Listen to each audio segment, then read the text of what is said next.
The topic of EMFs, I feel like it's not a new topic. We've been talking about it for many, many years, but it still feels like it lives on the boundaries to a great extent. How did you end up getting interested in EMFs? Well, I always say I didn't find EMFs, it's EMFs that found me. And what happened was it just had a reaction to my cell phone one day, very bizarre thing, just out of the blue. One day in 2002, I answered my cell phone. And like so many other people, you just never give a second thought to this device, which at the time wasn't this all singing and dancing thing that it is now. It's 2002, so it's quite big. Just for, actually, I was taking reservations. I was running a holiday business. And I had this rather strange, bizarre feeling, which then went from bizarre to unpleasant to unbearable in a very short space of time. And I was really experiencing these symptoms, which many people, I think, are experiencing, but to quite an acute degree. As to say, hot head is a term that I use to explain it. Hot ear, prickly, tingling sensation up the side of my face. And these were the immediate symptoms. And then from these immediate symptoms, we went to some more kind of medium-term symptoms, if you want, and longer-term symptoms. And the medium-term symptoms were massive fatigue. No matter how much I slept, I couldn't feel reinvigorated and refreshed. And day-long blinding headaches. And I've told this story many times and to many doctors now, and I jokingly say, it got so bad, I actually went to see my doctor. And unfortunately, well, my doctor's a great guy. I love him. He's a friend. And he prodded and poked, but he couldn't find anything wrong with me. And again, it got so bad, I actually went back to see him time and time again. And he sent me to see other doctors, specialists, and so on. And this is how it all started. And really, I think the thing to understand here is, and what I thought was there was something wrong with me, but actually there's nothing wrong with me. This is what I learned over time. There's nothing wrong with me. It's just this is what EMFs do, and I can feel it, and other people can't necessarily feel it. But what I've since learned, and this is one of my motivations, not my primary motivation for sharing this, but one of my motivations is to help people understand that EMFs affect everybody. So this cell phone radiation in this case, but not just cell phones, I can develop on that. But yeah, these EMFs impact everybody and pretty much every living thing, which we're going to be talking about, I know. And this is really what people need to know and understand, despite, as you suggest there in your with your question, despite the fact that it seems to be still on the boundaries and people haven't really taken this on board. Tell me, how do EMFs, before we go on into that protocol, which I'm really interested in, that worked for you, how do EMFs disrupt the environment around us? So we know that they disrupt our bodies in several different ways, and you talked about some of the studies. What about the world around us? EMFs impact every living thing. For instance, the studies which have been done on EMFs, most of the studies, they've been done on what? They've been done on animals. Mm-hmm. They've been done on rats, mice, small animals. So the research is there on the animals by definition.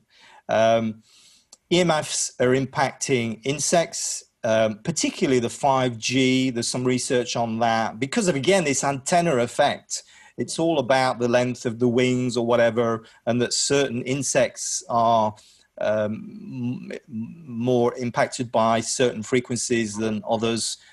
Because whenever we're talking about EMFs, we're always talking about wavelength, this relationship between frequency and wavelength, which has an inverse relationship. So if we have a longer wavelength, a shorter frequency, and vice versa. We're going in with 5G, this new generation, we're going into these higher frequencies, therefore shorter wavelengths, therefore smaller animals, insects are being impacted by these. And also different parts of our anatomy, for instance, the skin, which there's the sweat ducts in our skin, research out of Israel saying that these sweat ducts act as antennas again, helical antennas. So we're always back to this frequency. So it's impacting nature. It's also, I think, very importantly, so it's impacting animals.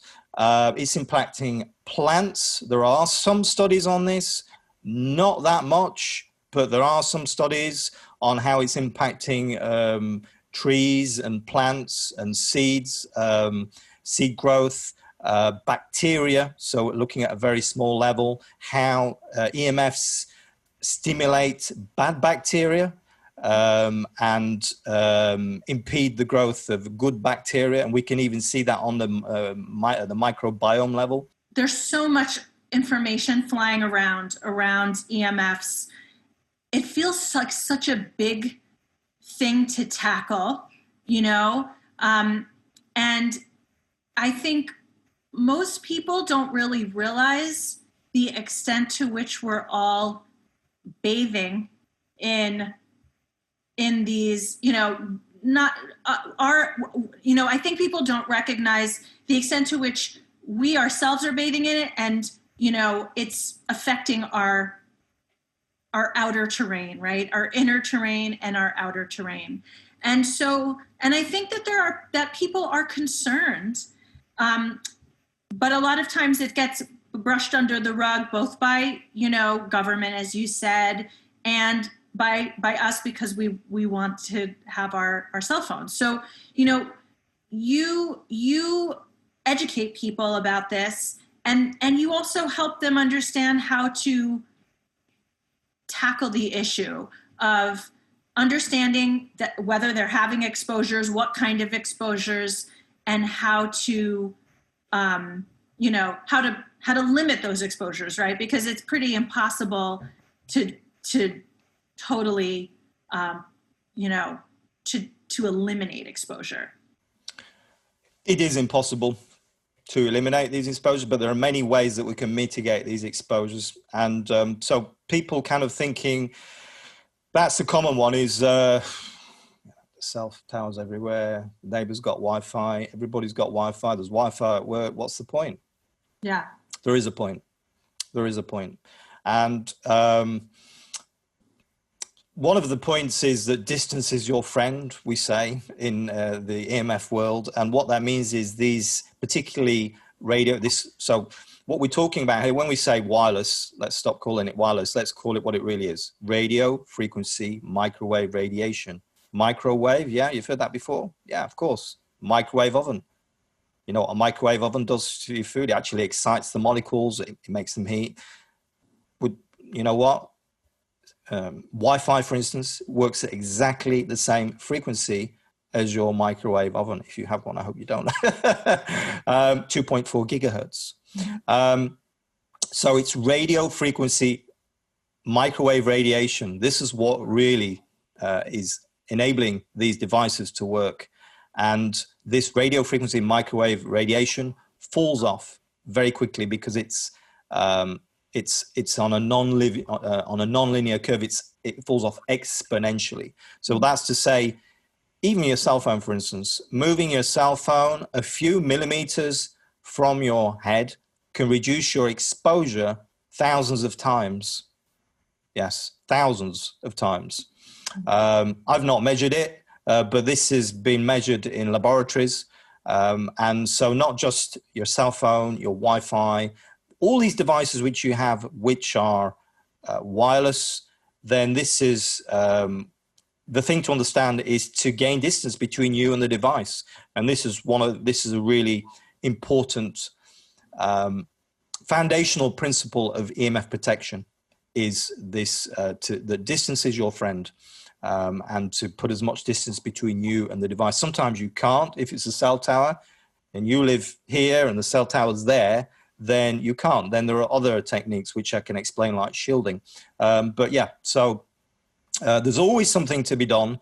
And there really is.